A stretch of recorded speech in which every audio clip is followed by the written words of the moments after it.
I reverse engineered the process and I ended up becoming is an acronym. And it's what I call the accountability pass.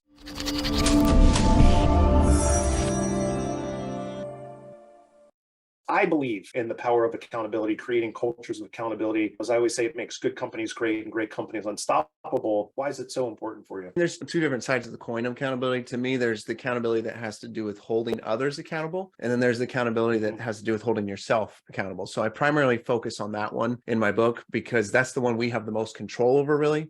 And I realized many years ago is that I'm pretty good at keeping myself accountable. And I was like, why is that? What's going on? What has happened? So I reverse engineered the process and it ended up becoming is an acronym. And it's what I call the accountability pass. And the first part of it is passive accountability. And it's the idea that when you are excited about something, who has a goal or a dream that they really are trying to achieve? Why do you want to do that? So the reason that we want to know the why, when you get to that really deep why for yourself, you're like, why did I write this book? Well, I wrote my book because I want to help change the lives of thousands of people. And the best way to do that, my approach is if I can impact business owners in their leadership, then they can impact, if not millions of people in the way that they're leading them. So that's the reason behind my book. So when I tell someone the real meaning behind it, people care. And then I care more deeply too. When you get to that real meaningful story, you care more and so do other people. And then as you tell more and more people, some of them will reach out to you and say, hey, what's going on with that book that you want to write, that you're going to republish or rewrite? And then that keeps you accountable to staying on top of what it is that you said you were going to do. It forces you to have integrity in that. You still are the one that has to do the work, but they're like a check engine light in your vehicle. It pops on and sometimes we don't do anything about it. But if someone's sitting shotgun all the time and saying, hey, there's a check engine light on, you need to do something about it, then you probably actually are going to do something about it. You tell your story and you make it really compelling for yourself and other people. So that's your passive accountability. Active accountability then is of those 50 people you've told, maybe 2 or 3 reach out to you, ask you about what's going on. Then you grab one of them and say, hey, Carol, let's have a conversation about keeping each other accountable to the goals that you have for 2023. Let's meet about it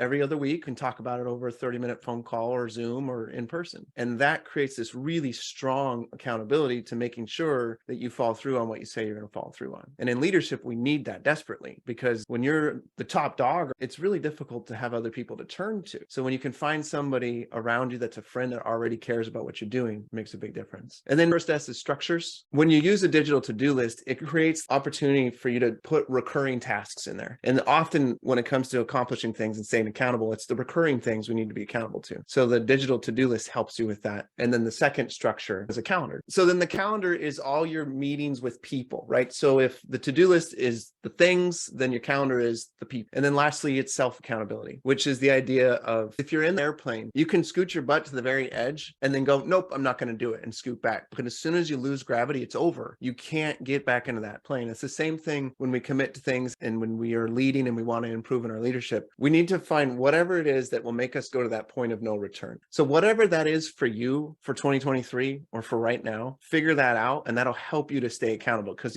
there's no looking back at that point. You can't get back in the plane. So that's your accountability pass. Passive, tell your compelling story to yourself and as many people as possible.